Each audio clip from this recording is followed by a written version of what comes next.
Hey, what's up? It's your girl Calipso from The Calipso Show, an original Chicano Hollywood TV series. Make sure you download the app. I am here with the Silo Talk podcast here at the world famous The Coin Academy.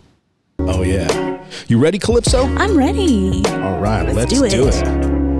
What is up, everybody? Annabelle, the animal in the house. We are here at Silo Talk Podcast at the world famous Coin Academy.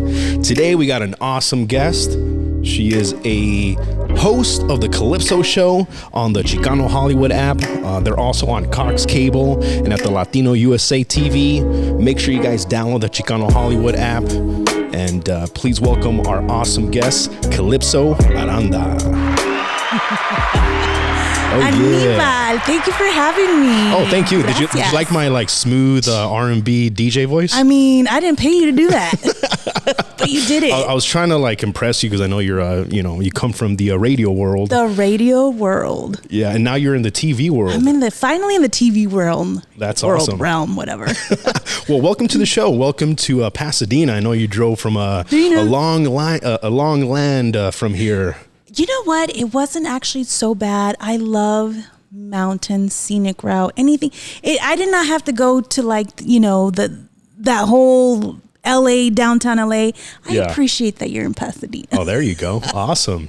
Where do you normally commute to? You know what? Now, because I came from LA area working, I used to always work in Burbank. Oh, okay. So we had to pass by Dodger Stadium. I had checkpoints. Yeah. Okay, I passed by Dodger Stadium. And you always lived in the OC? No, I always lived in the OC. Oh, so dang, I had to make that commute every single day. Wake up at 3 o'clock in the morning to get to the station. Yeah. Before 5 to start the morning show. That's awesome. That's insane. So how long were you in the radio world, and what was your job there? I was in radio a good almost 16 years. Wow. I started as a promotions. You know how back in the days when you work in a radio station, you start handing out the flyers, the stickers, and the T-shirts. I had to get my foot in the door somehow. Yeah. And I went to broadcasting school. And I mean, you graduate, but they don't find you the job. You got to do it yourself. So what do? You start where you get your feet wet. Yeah. And I went into a Spanish station. Oh, cool. Which I didn't know Spanish very well. So I was pocha as F. And here I am going to a Fresita station at the time. Which station was it? It was called Éxitos 93.9. Oh, nice. And I was like, okay, I think I can do this. And honestly, I'm glad I did it because I learned Spanish. Really? I had From working at the radio station? Yeah, because my boss is like, look, if you want to be on air, you need to learn Spanish. Yeah. And I would even get excited. And I felt so sad because everyone else knew how to speak Spanish. And I was the only pochita that didn't. I was like Spanglish. Yeah. I was more of a Spanglish station, So were you born here in the U.S.? I was born in Mexico, actually. I came in the trunk of a car. And you didn't know Spanish? I didn't. At first when I did, but then se me olvidó. Oh, okay, that happens. And then, all of a sudden I'm like, bocha, but no, I came immigrant here 3 times. And the third time's a charm in the trunk of a Cadillac. Dang. So that's why I'm claustrophobic a little bit, but I'm grateful. 3rd time's a charm. I did the whole immigrant story. I did not come here to just do anything. Yeah. So I came here to conquer, inspire, I have so much ambition. So that's why we just can't settle. Yeah. Yeah. I mean, if you really think about it, it would do a disservice to our ancestors if you don't accomplish anything in your life, Yes. It's like we come from a warring tribe, If you're Mexican, you come from a warring people. We don't give up on nothing. Todo para adelante, Ponte las pilas, Calipso. That querías norte. I always, when I'm having one of those days, ay, pero querías norte, ¿verdad? All the time. That's awesome. But yeah, I came through the trunk of the car, I knew Spanish only. So I was like about 4 or 5, and I still remember this. Yeah. But I didn't know a lot of English words. So then my mom puts me to an English school, I don't know anything. I'm getting like ESL classes, all this special learning. And finally, I'm learning English language, and se me olvida el español. It happens. Because I grew up with nothing but Caucasian people. I grew up in OC. So what the hell happened there? There's not too many Mexicans out there. No, there isn't. Literally in my school, I probably had like 3 other Mexicans. Yeah. And one of them was like kind of gangster looking, but she was also whitewashed a little bit. Yeah. But you know what? No se me quedó. And honestly, like the Spanish just flew by. And it wasn't until I got into broadcasting school, got into that station. Yeah. And I had to learn the language if I wanted to be on air. Yeah. Because they were having opportunities to even just do on-air call-ins, on-air segments. And I wanted to get into voiceovers, anything I wanted to do. I wanted to like anything I can get my hands on, I wanted to do because I wanted to learn. Yeah. And I was a girl. And this is a male-dominated industry, and it was hard. Yeah, so it sounds like you knew that you wanted to be in that industry because you went to broadcasting school. Yeah. So at what age did you know that you wanted to be in the entertainment industry and more specifically in the radio world? The radio world didn't come until I was still married at the time. And I was listening to Power 106, Big Boys Neighborhood. Oh, yeah. And I listened to Luscious Liz. Yeah. Okay. And she was like your idol? My idol that I want to do what she wanted to do. But it didn't come till like when I had my daughter, I was already married, you know. Mm-hmm. Prior to that, I was already going to criminal justice for like a criminal justice degree. I wanted to do forensic science, her work in the youth authority. I was just doing a lot of things and I wasn't really tackling what I needed to do. And since some things happened, I feel like in industry, entertainment was my calling. Things happen for a reason, Anibal. I don't know how to explain it, but things just happen and you just have to go with it. And I did. Yeah, the way I look at it is things don't happen to you. They happen for you sometimes. And sometimes they're not happy things. They're not good things. They're not positive things. They may come, your blessing might come, wrapped up in a bunch of bullshit, you know? You're like, what the fuck? What did they give me? But underneath that, there's a silver lining. There's something in there that's going to come out good of it, So I understand that because I tell people this all the time. I've had a lot of jobs. I've done a lot of different things. I'm a bit of a renaissance man. I've worn a lot of titles, like it's okay. You go to Starbucks, barista, you're a real estate agent, you're a radio host, you're this, you're that. Yeah. But in your essence, I feel that everybody knows that they have something to give, an artistic side of you. Yeah. Everybody has it, you know that, right? Yeah. But they just don't discover it until much later or really early in your life. Yeah. I've always had the artistic side, not like the drawing or anything like that. It was more of like the entertainment. Like I dabbled in acting very young, like at 16 years old. My mom put me into acting school because I was too shy. Yeah. So that, as a Latino parent, you can't be shy. Yeah. And that bugged the shit out of her. Like she hated it. Eres bien callada. ¿Por qué no hablas? Yeah. And I don't know. I'm sorry. I can't control it. So, she puts me in these workshops and that was the worst mistake of her life because I loved it. I loved it. Look what you created, Mom. She created a monster and now she can't get me to shut up. And I'm like, they pay me to talk for a living. Like, what the hell do you expect? I did modeling. I dabbled in acting, a lot of extra roles, auditions. I did all of that. Yeah. But that led me into the broadcasting. I want to do interviews. I want to be a host.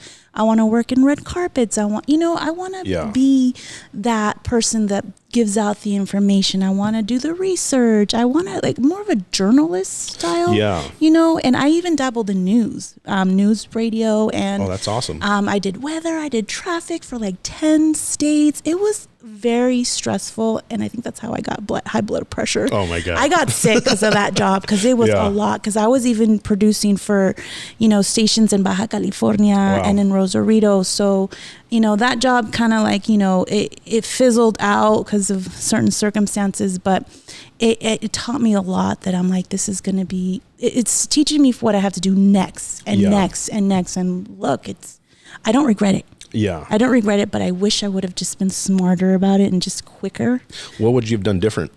Más lista, more informative, and just basically go for it. The worst they can do and say to you is no. Yeah, that's something interesting. I kind of want to go a little bit deeper into that because I feel that there's a lot of people out there that have all these goals, they have all these dreams, they have all these ambitions, but there's this little barrier, a little pain barrier, fear barrier that prevents them from just doing it, And like I was telling you, I feel that everybody has a certain gift, a certain power about them that only they can develop through their life's journey. Because of the circumstances that led to them being who they are. They can either choose a life of growth and positivity and redemption, or they can choose the opposite.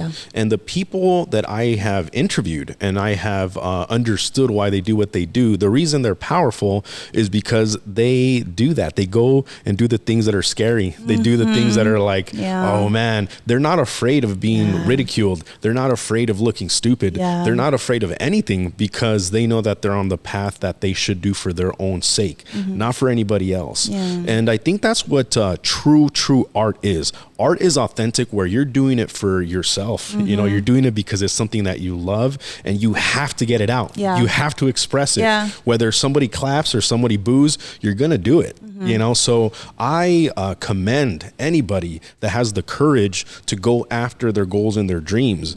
And my mission in life is pretty simple. Is to help people accomplish their dreams, turn their dreams into reality. And I'm doing the same with my life. You know, so the reason why I love interviewing people is because I want to understand them. You know, I think most people struggle with being understood. You know, they feel like they're alone in the world. They feel like nobody gets them. They feel like why me, you know? But when you really start to talk to other people and really genuinely remove yourself, your ego, and actually listen to them, you start to realize that we're all very similar. We're all that very part similar. That you said, that ego. And you have to stay humble always. Don't let it get to your head. And you know, that part where you said, you know, it's being fearless. You have to be you have to be fearless in this, because everything you want is on that other side. And how are you going to get to that other side if you have all this like blockage, or you're blocking your own blessings when you think that way? You know, and you just have to like take it out. You know? So how did you get on the radio and start talking? Oh my goodness. From being the promo girl. This is so cool. It was interesting. I learned my Spanish.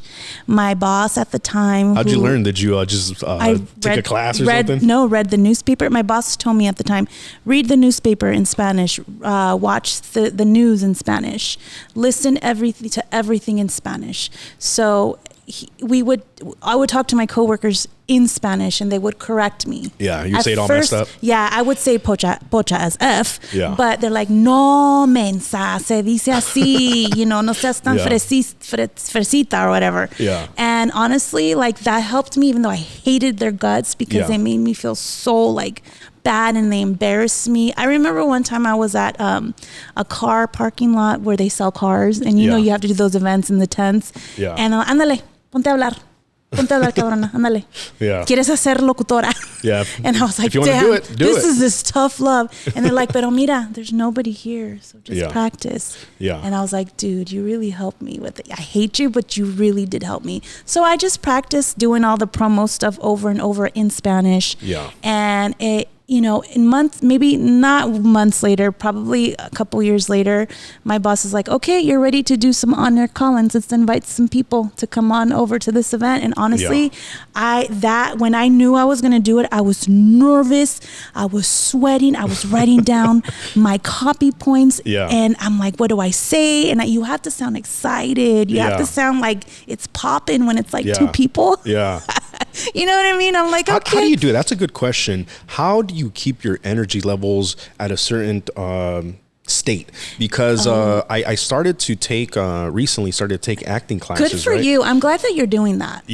And something that I found difficult is that when you're really like going after this scene, right? And the emotions are really high. As soon as the scene is over, man, I feel drained. You have to be tired. If you are not tired, if you're not tired by the end of the shift, you did not work anyway. So what I was thinking, I was like, man, how the hell do actors do this for like 12 hours? I know, right? You know, like they're on set all day. I'm like, damn, like I get it why it's so tough.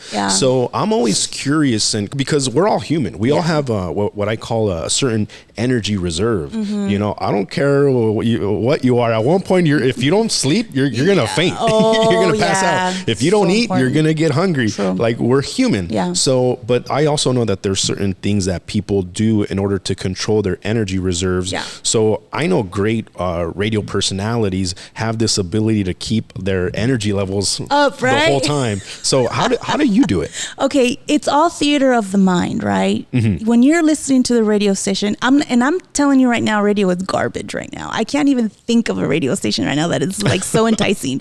But in my era, you know, radio is theater of the mind. That's why these things were so good. That's why they're the DJ helps. And honestly, you just have to get into that vibe, whatever it takes, whatever you got to do. Before, when my day would start, when I was on air, I would have to put on some like reggaeton.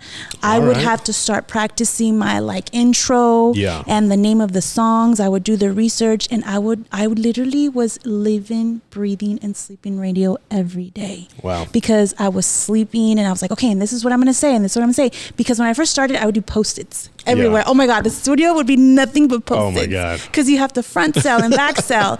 And honestly, what really helped me is like getting your rest, getting your you know, having a good food, you know, being you have to be mentally prepared for this. To me, if I was by myself in the studio and I just had I was like the board master. I was like the board master. I would have to put in some kind of sound effect to wake me up, to do something just to wake it up, because I don't want to sound boring on the radio.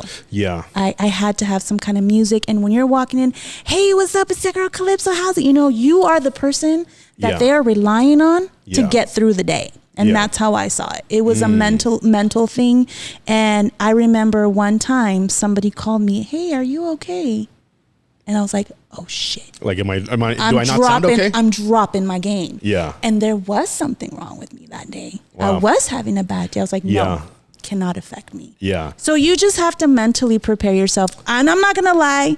Sometimes, you know, there are some on-airs, you know, and I've done this before where you drink before you do your on-air, or you're drinking in the studio. You know what I mean? I'm not going to lie. You have a White Claw or two. We all, we actually a modelo. We all do this. We all do this, but you know, it's all theater of the mind. You have to get, and if you like what you do, it's not work. Yeah, and it sounds like a lot of it is just professionalism. Yeah, you know, the professional, regardless of what's going on outside of their life, when it's action, when it's time to go, we go, regardless of what it is. And there's really no excuses, you know. So it sounds like you just were professional about your work. So you went from being the promotion girl, you went to broadcasting school. You know, you wanted to be in the radio world. What was your ultimate dream and goal in radio? What did that look like for you? Oh my goodness. I think I can't really say that I had a dream, because I was living it already, because I was on air, which was being on air. Were you the host of like a certain time slot? I had a morning show. Morning show. Yeah. So the morning show is like the slot. It's prime time. Yeah. Yeah. At the time, the station didn't know what they were doing, and they just needed a dummy to basically fill in. Spanish? It was a Spanish station, so it turned into a Spanglish format. Yeah. So it worked in my favor. Oh, that's cool. So really quick, radio stations change formats. I don't know if you've known or if you've listened to radio. When they change a format, it's because ratings are bad. Yeah. Okay? Yeah. So I'm somewhat familiar with the radio world, not a lot. It's so crazy. And like, I grew up in a different era where there was no podcast. Okay. There was no 3 bajillion people with a microphone talking into, you know, whatever, creating their own thing. Mm-hmm. It was literally radio. Yeah. You turn on the radio and it was FM radio. Yeah. And there was no satellite radio. There was no XM, no Sirius. There was nothing. It was literally just FM radio. Yeah. And it was a war between all of these major broadcasters. You know, Howard Stern was just killing everybody. There's still a war, you know. And, you know, the morning show was the most important show for ratings and for advertising, because at the end of the day, whatever you do, there's a business behind it. Even art has a business to it. Mm-hmm. And in order for a broadcast to be successful, they would have to get people hooked on listening to them. Mm-hmm. you know, the on-air personalities. They're on-air personalities. You were like literally an actor. Character. You're a character. You create a persona, right? And people will tune in for you. They don't turn in because of, they might like that music and this and that, but it was, I want to hear her take on this. I want to hear her reaction to what happened to this celebrity. I want to hear about this. Or maybe it was certain segments of the show that the producer and the on-air personality created. Like, oh, we're going to do this cool little thing, or we're going to do a giveaway, or we're going to do whatever it is. And people would get very creative and very into it. And it was cool. And then later it changed. It did, right? It changed big time. Funny. You know, TV came in, podcasting,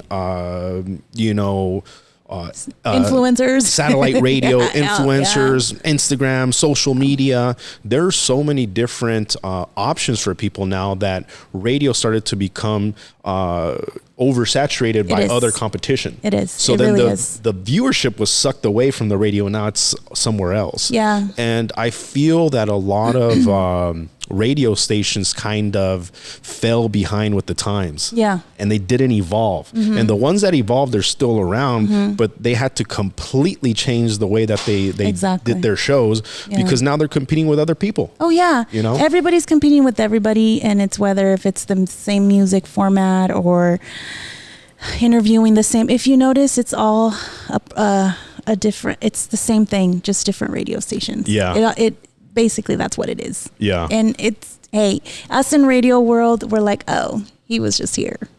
They were just here. Okay, they're talking about the same thing. So, but it's like that station that has to make it like better. Yeah. You know, you can copy, but the pace is going to be different. Yeah. Right? Yeah. So how long were you a on-air personality in the radio world? And what was the catalyst to make you decide that you wanted to get into the TV world and leave behind the radio world? I'm very curious in that. I was working radio stations for 15 years, and I was in several radio stations. And I was on air for, I want to say, about 3 years. And then obviously I did streaming. And the streaming actually was more fun than FM radio, which I appreciate because, you know, you could curse, you can bring in whoever you want. And, you know, it was just more freedom, you know, and I like that because I was producing my own show. I was doing my own segments, and I got to have my own DJ, you know. It was a lot of fun. And I felt like I was bored. And I said, I can do this with my eyes closed. And that was really just, you know, recently at the radio station where I was at formerly. Yeah. And COVID just really took a lot out of everybody. Yeah. It took out the creativity about everything. And, you know, sometimes, you know, when you're at a company where you don't feel valued, or, you know, you're not going anywhere. I was going to be a producer forever for Ryan Seacrest. I see. And I'm not saying like the actual producing side. I was just in a different studio producing their old shows, you know, or their live shows, or I see. You know, when they go on vacations, or I was doing the traffic patching in for, you know, KTLA 5. I was doing a lot. Yeah. And it was just not worth it anymore because I realized that they don't value you. I tried to be on air there. Yeah. But what their persona of Latino wasn't really Latino, if that makes any sense. Yeah. Like I auditioned for a few, you know, on-air positions. I sent in so many demos, and it's not you. It's because a lot of these on-airs are not from LA market, or not from local. They're from other markets. So they've been successful in different markets. So they think if they bring them here, they'll be successful here. How are you going to bring someone from, like, I'm not saying the Bay, but maybe let's say New York to do LA radio? Yeah. You know, they don't know the culture, they don't know the people, they don't know the food. And it wasn't until recently that, you know, the station where I worked at started dabbling into Chicano culture. Yeah. And I'm like, and if you don't know who Selena is, like, you're dumb. And I'm just like, yo. And then when they started playing her music, I was like, wow, this is so cool. And then they started playing all Spanish music. It was a great time to be alive in radio. Yeah. I'm not gonna lie, I love it. There was great moments, but I just knew that I had to venture somewhere else because I felt like I can do it with my eyes closed, and I got bored. Yeah. And I said, I can't do this anymore. It's not worth getting up at 3:00 in the morning. And for what? It sounds like, from what I'm hearing, it sounds like you lost the passion for I did. I did. The ambition, the thrive, the passion. I was disappointed. Yeah, from what you're seeing, I can see two things happen. One, you lost the passion, which passion is, the actual word passion comes from a Latin word that translates to suffer or to endure. Oh, okay. And when you have passion for something, it means you are willing to suffer for it because you love it so much. You're willing to endure whatever it takes for it. And it, like you just said, it wasn't worth it anymore. You didn't want to suffer for anymore. It's too much work for what the rewards you're getting, right? Not at all. And the other thing you said, interesting, that you weren't valued where you were at. And there's this story that I tell every once in a while of, there's this father and he has a young son, and he gives him a watch and he says, I want you to take this watch and go to the pawn shop and tell the guy that I'm selling it. And when he asks you, how much do you want for him? Tell him this. And then don't sell it to him. Bring it back to me. So the kid runs to the pawn shop. He tells the pawn shop owner, hey, my dad wants to sell this watch. And he says, okay, how much do you want? And he goes like that. And he's like, $20? Like, all right, I'll buy it for $20. And the kid takes the watch and he runs back to his dad. He's like, Dad, he said he'll get it for $20. He's like, okay, I want you to take this to the jeweler and do the exact same thing. So he runs to the jeweler. He goes there and he gives him the watch. The jeweler looks at the watch and he's like, how much does he want for it? And the kid goes, and the guy says, oh, man, 20,000? Like, okay. Yeah, I'll take it. Yeah. And the kid, like, his eyes blow up, like, what the hell? Yeah. He grabs the watch and he runs back to his Dad, he said $20,000. And he said, okay, I want you to take this to the museum and talk to the curator there and show him this watch. And he goes to the curator and same thing. Yeah. And he tells him, my dad's selling this watch. And the guy's eyes are like looking at it. He's looking at it. He's like, how much does he want for it? And he goes, he's like, $2 million. He's like, let me talk to some people. I think we could.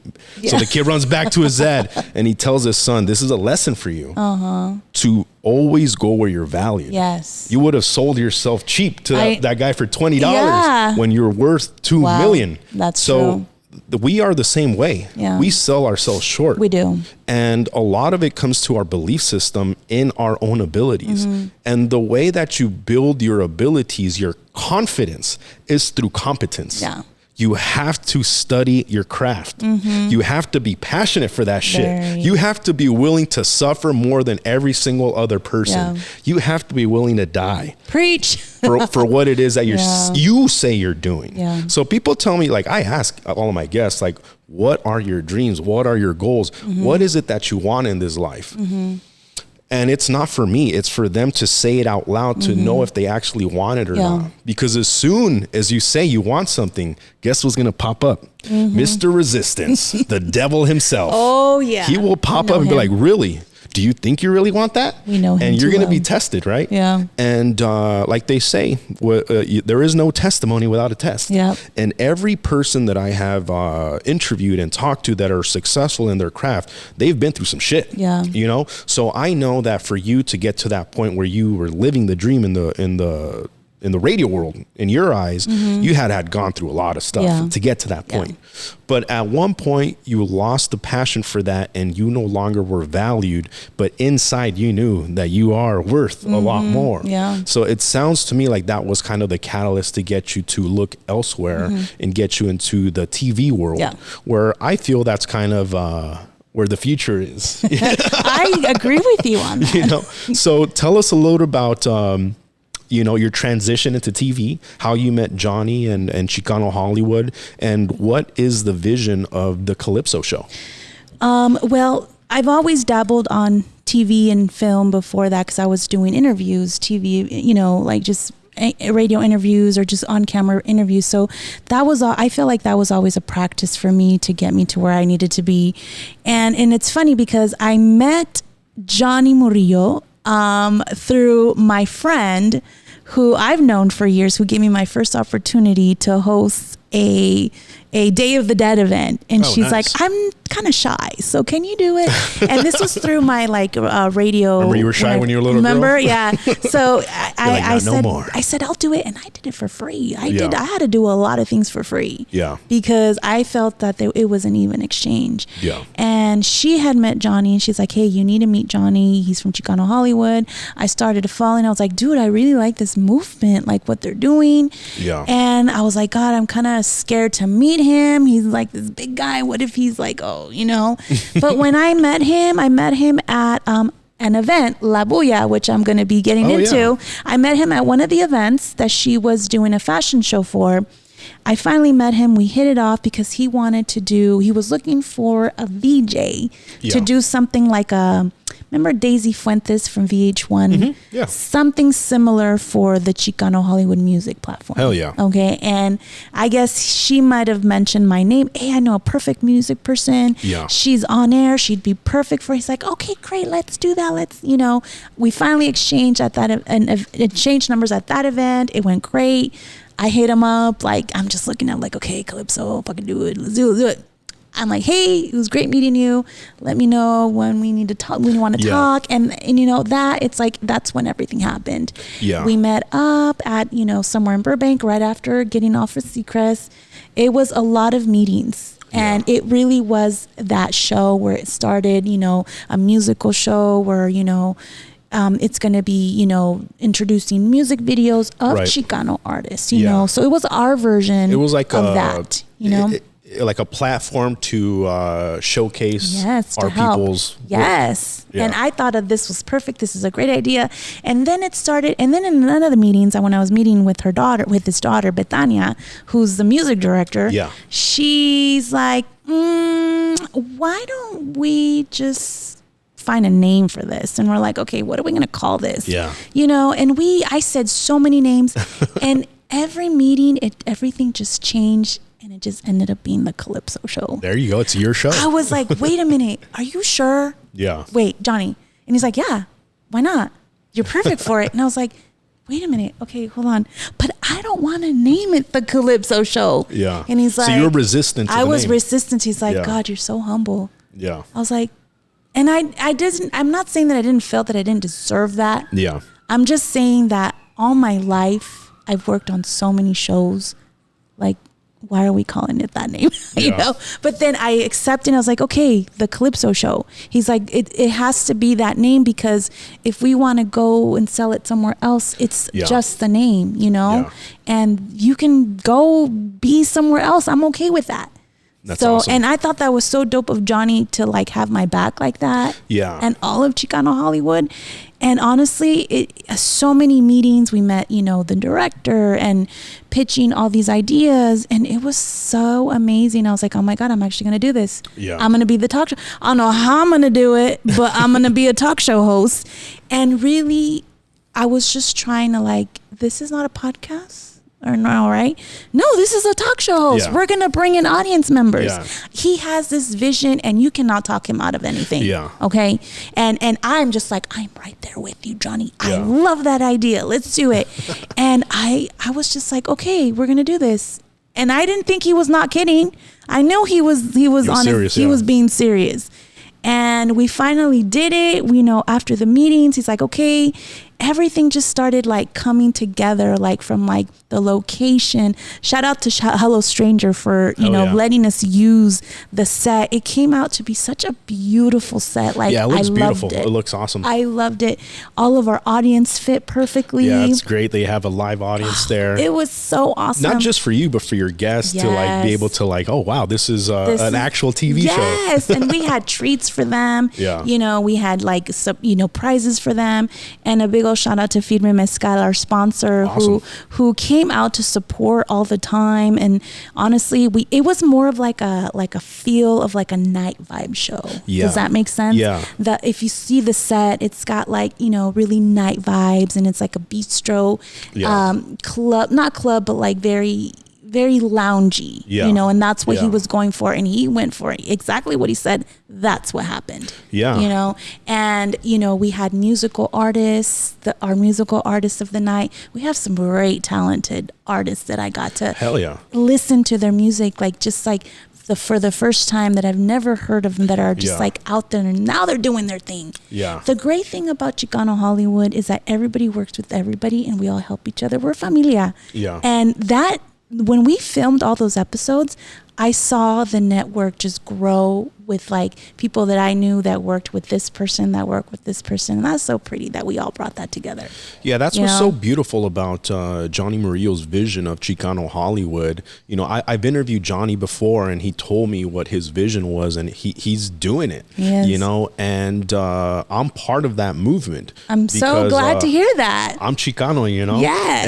And he was actually one of the persons, one of the main persons that was the catalyst to me making the decision that I knew what I had to do. Was I wanted to be in the film industry. That's I wanted to be in good. entertainment. Like I told you, I've worn a lot of name tags, right? Yeah. But in my essence, in my core, what I am, I figured it out. It took me 35 years to figure it out. Okay. It's okay. I am an artist and a philosopher. And everything that I do is a representation of my art and my philosophy. You know, and I decided this is what I want to do. I want to create a film that's going to be transformational to the world. But the essence of this film is our people. It's our stories. It's our medicine. It's our music. It's our art. It's our essence. And it's raw and it's real and it's Chicano Hollywood. Yeah. You know, and every single person that's going to touch this film is going to elevate to the next level. And that's what we want to do. You know, we want to have our voice heard. You know, we want to be understood. We want to be rewarded for everything that we've done. And I think it's time. You know, like Johnny says it all the time, it's a Chicano renaissance. You know, and it's great to be a Renaissance man who's also Chicano. Renaissance. I love it. That's it. My whole thing, always from the get-go when I started working in entertainment, I want to inform, inspire, entertain, and then along came help others. Yeah. And it was always about helping others. I just never said it, you know. Any interview that I've done, inform, inspire, entertain, and help others. And I was like, wow, this is exactly what we're doing. This is a movement and it's our time. You know, and why can't we do that? I was always so like, I don't know if I can do that. I know I can, but I just don't want to hear it. Like, oh, she thinks this and she thinks that. Ahorita ya me vale madre. I don't care. Like, you can think whatever you want of me. I did that. We did that, and we had an amazing team that worked behind the whole all the episodes, the show, and it just made that experience that much better. Yeah, you did you did it with your people. You know, did it and you with saw my it people. From inception, creation to, you know, it's here. You know, it was an idea. That's what's so awesome about creating. It starts with an idea. The idea, thought, the plant, or the seed. It's a little seed. It's a thought. Like, maybe I can do this. And then from that idea to actually seeing it come to life, it's like a baby. It's like a brand new baby. Growing, You're right? like, oh my God, I made something. I created something that's going to be there forever. You know? So right now you have the first season of the Calipso show out, airing on the Chicano Hollywood TV app. Make sure, guys, to download the app and check out the Calipso show. You had some amazing guests on the first season. You had some of my homies on there. You had some of your guests on there too. Yeah. I've interviewed some of the same people, and I love. I'm telling you, these are my people. You know, you had the homie Concrete, you had Jay Valentino and his mom, and you had a bunch of other people. And I know you're going to be getting ready for season 2. We are already talking about season 2, so I am going to put my words out there that we are ready for season 2. Awesome. I've already sent Johnny my list of guests for season 2. But again, at the end of the day, it's like whatever happens, you know. But we want to enjoy the ride for season 1 right now. Hell yeah. Are all the episodes out, or are they releasing them each We're week? Releasing them every week. Okay. Yeah. So how many episodes was in season 1? We have about 9. 9? About 8 or 9. How many are out so far? I believe 6. Okay, so there's 3 more. Yeah, so you can start binging. There you go, guys. I never thought I'd say that. You could start binging the Calipso show. There you go. And it's funny because, you know, I think somebody was sending me a message the other day like, yo, like, this is really funny. I'm like, did you think I wasn't funny? Like, well, like, duh, it's Calipso. And he told me, he's like, look, I just want you to be yourself. Yeah. You're not acting. You bring out your personality. Yeah. It was hard. I'm not going to lie. I had a great writer. Yeah. Shout out to Danielle. She was my saving grace because she's one of the producers as well. And she just like made everything run so smoothly. Yeah. You have to have a great team behind you. If you don't, it's not going to work out. Yeah. It's going to flop and you can tell. Yeah. And honestly, like, now I can say there's some things that I would do differently for season 2, but I think season 1 just was amazing. Yeah, I mean, I saw the first episode. I'm gonna start binging the other ones. I hope so. And it looks amazing. You're great. Thank you. And I'm looking forward to season 2. And any sponsors out there, hit up Calipso, hit up Johnny. For the show. I know it's going to grow into something bigger and better each time. And I think that's the goal for everybody is every single thing you do, you just get a little bit better, a little bit better. Yeah. And that's good. I'm always critical of everything I do because I want it to be good, and if you care about the thing that you do, it's only going to get better. Yeah. Little by little, you get better and better and better until it's amazing. Yeah. And you get recognized for it. But tell us a little bit about some of the other things you're going to be working on. I know you have a couple of events coming up. The second annual Chicano Elegance Gala. When is that going to be, and where can people get tickets? Thank you. That's actually going to be the second year that I'm hosting, along with my co-host Luis, the Chicano Elegance Gala on June 15th. You can go to my link to my bio on my Instagram to get your tickets, or you can go to thrifts.com. It's basically an explanatory of what Chicano culture. It's a fashion show, an art show curated by Echo's World, Jeff Reyes, our good friend Jeff. There's going to be musical performances. There's going to be vendors. There's going to be food. There's going to be booze. Ooh, there we go. There's going to be a lot of art. Yeah. Of our people. Yeah. And how when you go to the Emmys, not that we go to the Emmys, but when you see the TV of the Emmys or the Met Gala, she wanted to create, Elvira Zamora, she wanted to create a platform for us Chicanos. That why can't we dress up one day and go all out and be expressive with whatever it is that we wear? Why can't we do that? Let's go out one day and just dress up and maybe perhaps leave the Cortezes at home or however, but dress up and show them that we look good. Yeah. You know what I mean? Elegant. And that's why it's called the Gala. That's awesome. So and it's actually going to a nonprofit organization, Road Warriors, and they are an equine therapy. Okay. So for, I believe, veterans, and it's going to a great cause. And, so it's not a loss, and it's all tax deductible. So I'm going to be hosting that in June. That's awesome. I'm excited because are they going to be airing it live on the app? No, they're not. But I did hear her say that she wanted to showcase the fashion show. All I gotta say is that she is bringing it, even the spiritual part of it. Last year, you know what I took home last year about it? The danza dance, of the Aztecs. I took in what our ancestors was giving us that night. I don't know what it was, if it was the copal, but that night was just perfect. I just felt the vibrations of our ancestors. And I heard she's going to bring something really good. I'm excited to open this up. And I'm excited for that. I'm excited for the fashion show. I'm just excited. A lot of influencers are going to come out. So a lot of star-studded people are going to come out. So I'm excited. That's awesome. I'm definitely going to be there. Guys, make sure you get your tickets in advance. Any sponsors out there that want to be part of it as well, you can hit up Johnny.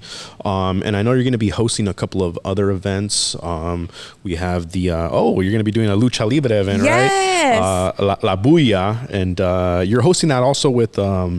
I'm actually hosting that with Anthony Fernandez. He is he's an actor. Known him for years. Yes, he's an actor. He just wrapped up a film, right?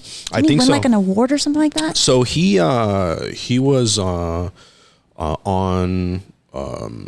Addicted to You, yes. which is a film shot by Jeff Reyes, Echo's World, directed by Chris Leva, LV. That was a great short film, and it won a bunch of different awards. Best cinematographer, best director, best actress, a bunch of different stuff. And he did an amazing job on there. That was the first time that I became aware of him. Oh, okay. And he's actually going to be coming on this show sometime in the near future. And he's a great guy overall. You know, my acting coach, Alex Alfaro, he speaks very highly about him. Oh, okay. And everybody that ever talks about him just speaks very highly about him. He's a great guy. So, that's awesome. You're going to be hosting that event. And hey, I love Lucha Libre. Yeah, it's actually fun. I like it. It's real Lucha Libre matches. There's going to be performances and a fashion show as well. When is that? That's going to be in, I believe, in August the 3rd at Plaza de la Raza, and it's an Antonio Pelayo Productions. Awesome. He is an artist, so there's going to be a lot of art displayed. I don't know what this year's theme is, but they get down. That's awesome. They get down. That's awesome. Yeah. And then you're also going to be hosting an 80s freestyle concert at the world famous Santa Fe Spring Swap Meet. Get down with the Lolos. There we go. I love it because I love how that's my passion, hosting, being in front of the crowd, hyping up a crowd. I mean, I'm an MC. I'm an MC. I've known to be an MC. I've hosted car parking lots, if you notice, when I told you, to like big festivals and carnivals and Day of the Dead and, you know, and street closures. And I absolutely love to talk to the crowd. Yeah. So I guess, you know, yes, I left radio, but I still haven't left the people. I still talk to them, you know. Yeah, you're still an MC, no matter what the medium is. Yeah. You're a master of ceremonies. Yeah, that's the name that they call it, right? That's it. I like to say the hype person, you know. Same thing. Same thing. You know, you're what brings the people together and gets them going. The informationist person. That's it. And it sounds like everything that you're doing is art. You know, it's art. And, my art, your art. And I say this all the time. Art is therapy. Yes. Art is therapeutic. You know, what you can't say, you will express it through your art form. You will dance, you will sing, you will paint, you will, whatever it is that you do. And other people can feel it. Yeah. You know, that's why that vibe you felt when that opener of the last gala, the performance, that feeling that you feel is the vibrational frequency that music gives you, and it's healing, you know? And it's interesting because, like I had mentioned to you, this studio is owned by a nonprofit that specializes in mental health. Our sponsor, Macabars, the leading psilocybin mushroom bar company in the world, specializes on that as well. You know, the benefits of psilocybin when it comes to mental health, specifically depression, anxiety, and addiction. You know, my goal is to help people because I think most people are suffering spiritually and mentally.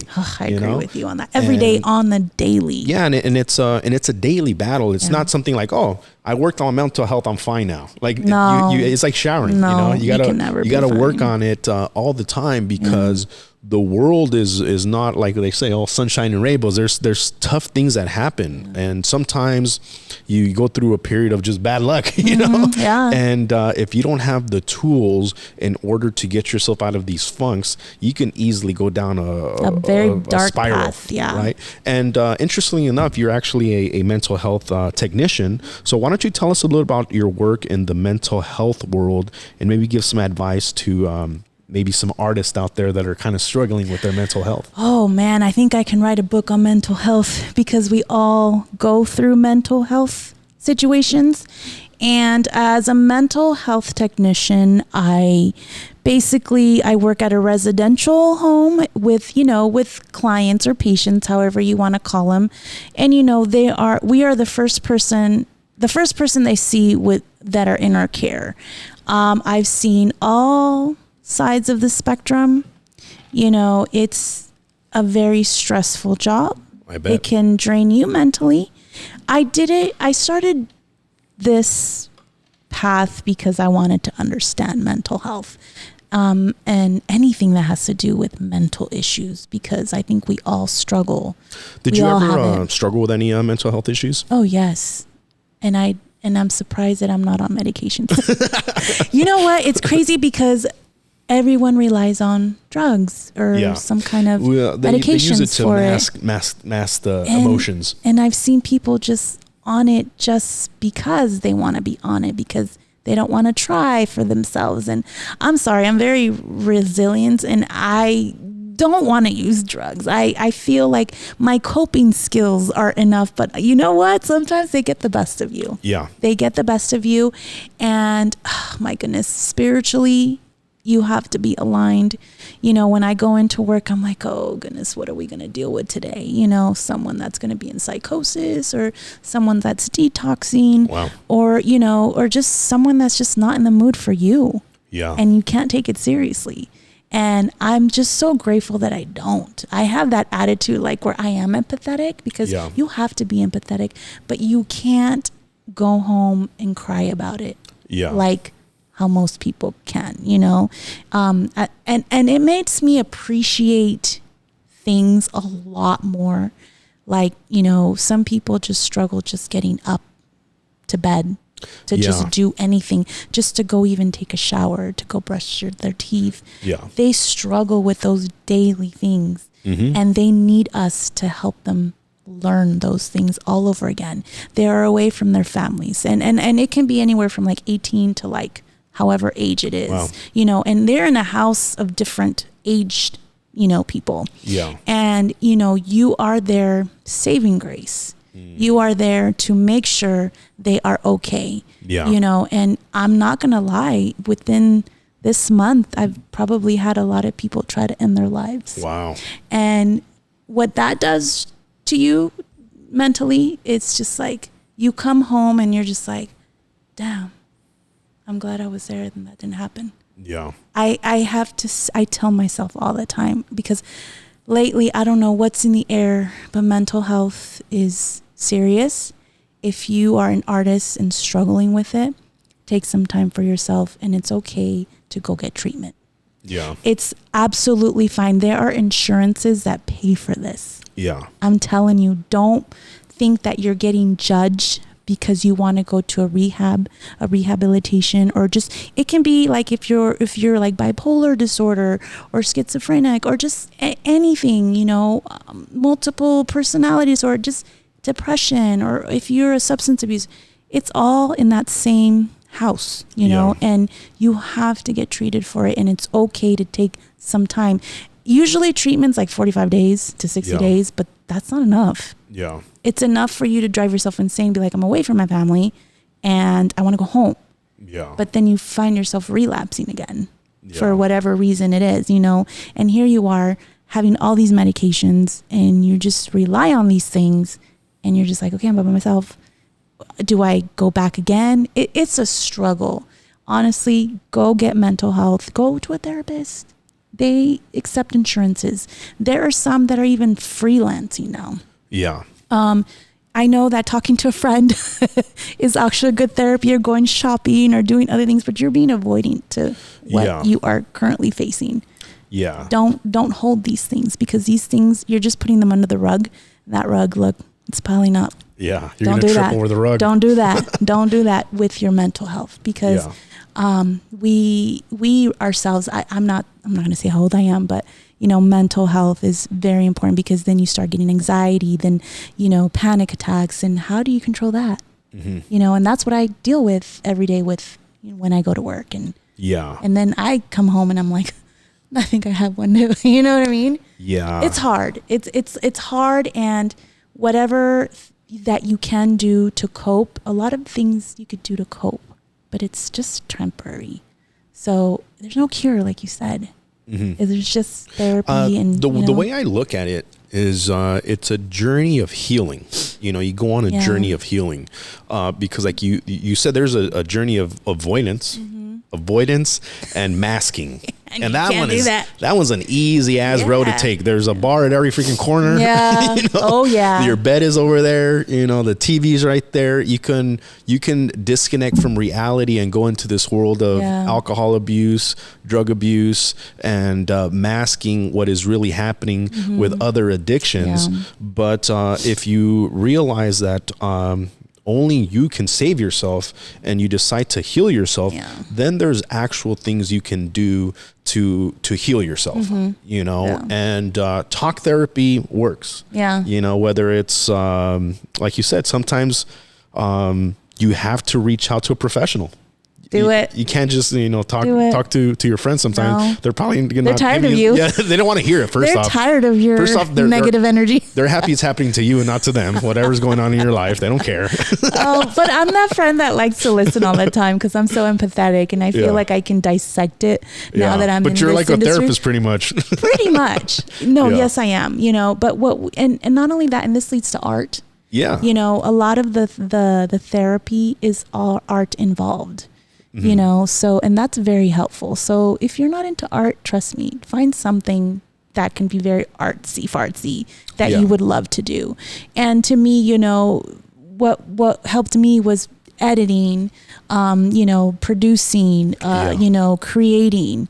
That was my coping skills, you know, that helped me deal with what I was going through, you know, and I'm not going to lie. I was in a very, very dark place, you know, but I'm not saying I'm cured. Nobody's cured. Yeah. We're not cured. We're all human. Yeah.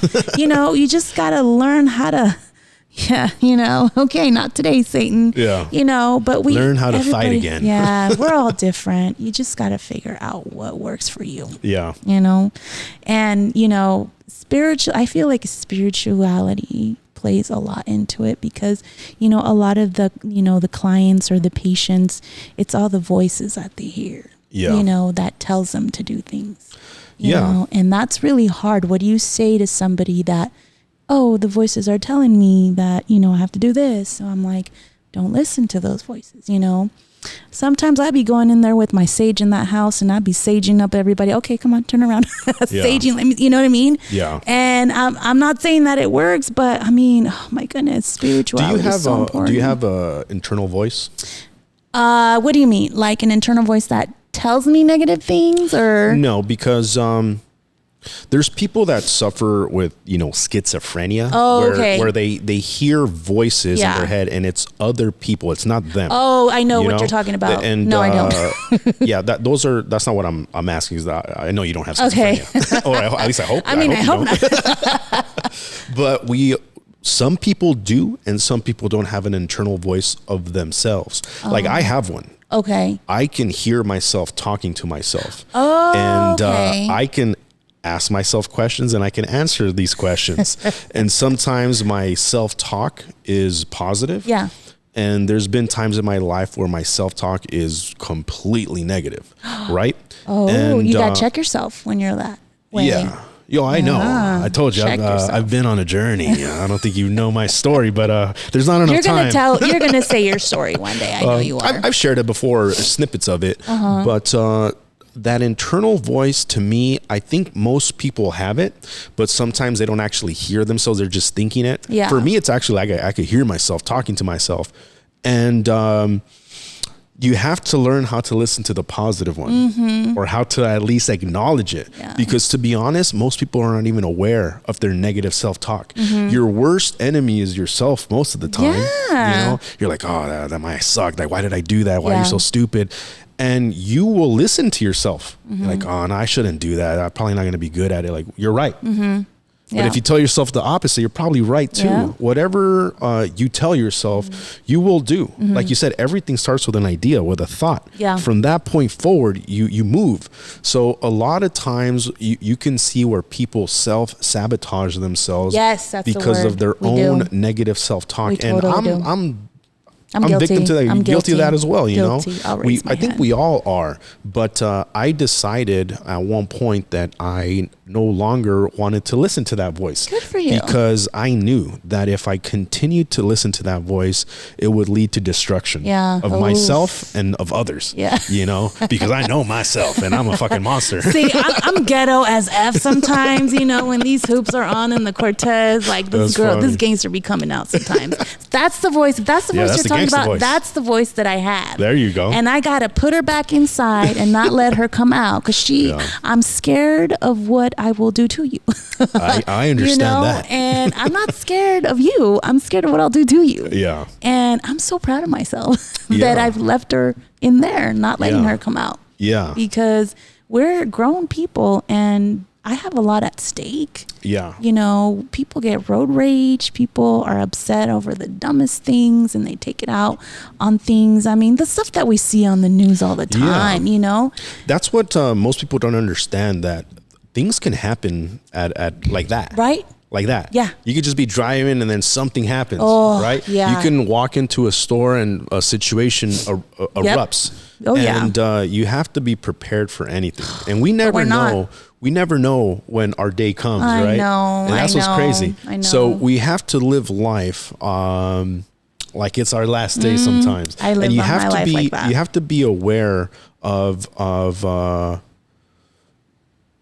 your humanity at the end of the day, you know? And I think that's what's so beautiful about being human is that we get to experience life for a finite amount of time, right? You have a certain amount of time. That's true. So what that's led me to do is to have like this ridiculous sense of urgency. Like when I was younger, I would be like, I'll do it tomorrow. Like, you know, whatever. You're like, that person. Oh, whatever.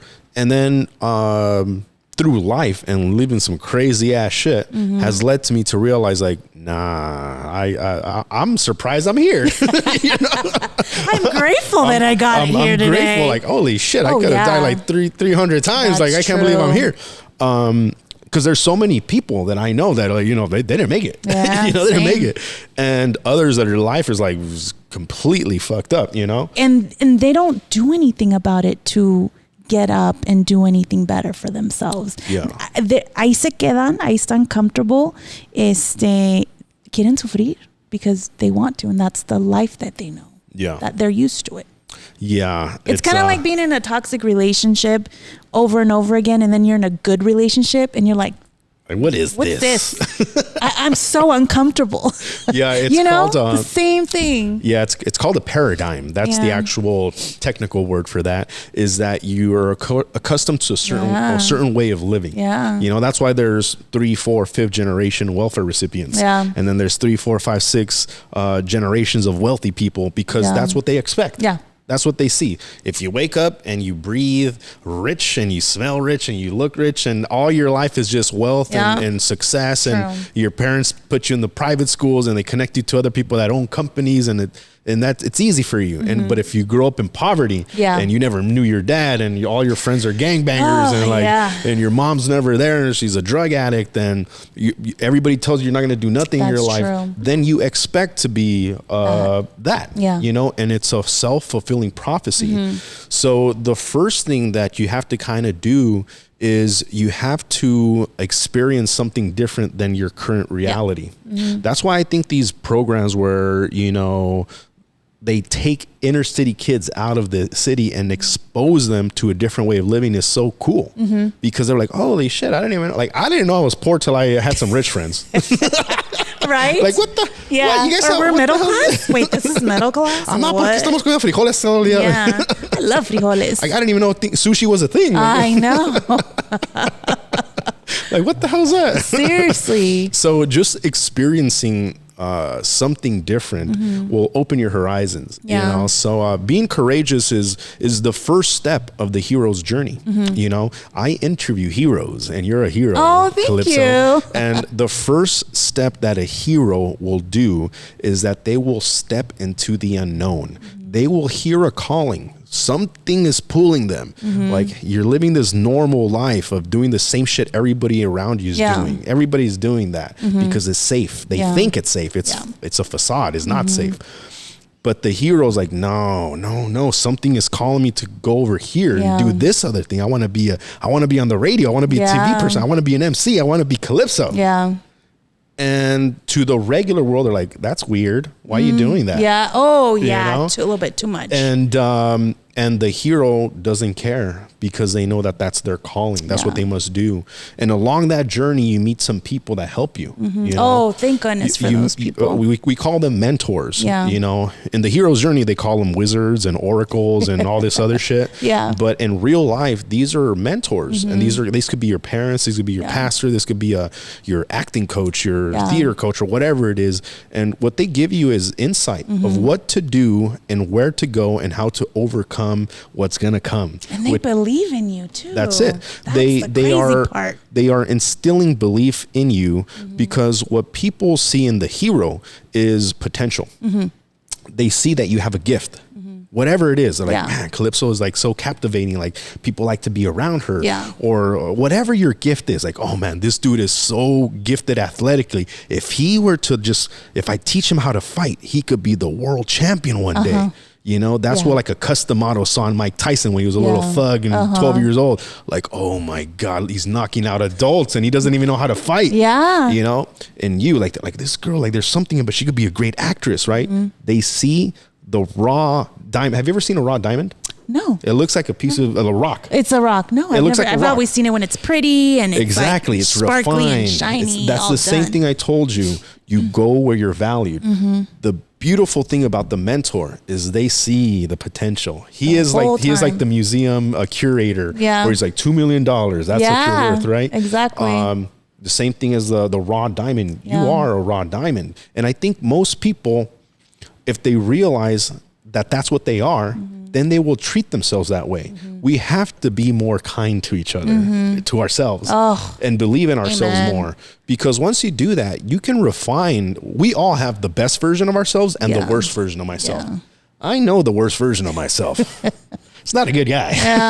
And I also know the best version of myself is an amazing, badass motherfucker. You know? And every single day, what I try to do is I'm reaching to get that vision of my best self. Like, man, when I lose this panza, I'm just kidding. You guys have no chance. Exactly. It's over for you, like, bitches. Oh man, like I know that I could be I know you're always posting like your workout videos. I'm like, I think I need to put the donut down. Put the donut down. That's it. So I think everybody has the ability to create their best self and live the life that they want if they choose a journey of healing and a journey of passion. You know, and at the end of the day, when you look back at this journey that you walked, you're gonna be like, man, look what I did. Look what I did to get there. All that That's struggle. It too. That's it. And it's worth it. You know, and a lot of the times the journey is fun. You know, like even the struggle is fun sometimes. You know what? I appreciate the struggle. If it wasn't for the struggle, I wouldn't appreciate the fun, because at the end of the day, like you did that. And you had people that believed you that did that. You had help along the way. You had support along the way. But at the end of the day, it comes down to you. Like, damn, you did that. Hell yeah. And nobody knew what you went through to get to that. And that's something that I think in one of your questions, like your obstacles or challenges, you know how hard it is to put on a show, to be doing something when you are having a bad day, when you're in an argument with somebody, or you're mad at your kids, or maybe somebody died. That's when you know that you're unstoppable. When I know this all too well in radio, in TV. I went through some shit, you know, and a lot of my times, and I had to come across like nothing. You gotta leave that out the door. Because nobody knew. You can't. And nobody knows. Nobody knows, and no one's gonna know but you. And you only can say, I struggled, but I did that, and I remember. And I can point out some episodes where, like, man, I remember that day I was bloated. Man, I remember that day I was fighting with so and so. You know what I mean? But it didn't come off that way, and you are unstoppable. You can do anything, master anything, if you came out and you looked the way that you did, and nobody noticed. That's where that's a superpower. Hell yeah, that's where you get pride in yourself. You know, like it's important to be proud of yourself. You know, so I think that's a great way to end the show. It's a beautiful note that you left us on. I feel good. Okay, you know? Good. I'm glad you feel good. And I hope everybody out there felt the same way, and they could go throughout their day attacking their goals and chasing their dreams and knowing that they can become reality. Guys, make sure to follow Calipso. Make sure to download the Chicano Hollywood app and watch all those episodes. Watch it. Any final message you want to leave? Everything you want is on the other side of fear, so go out and get it. Guys, we'll see you next time.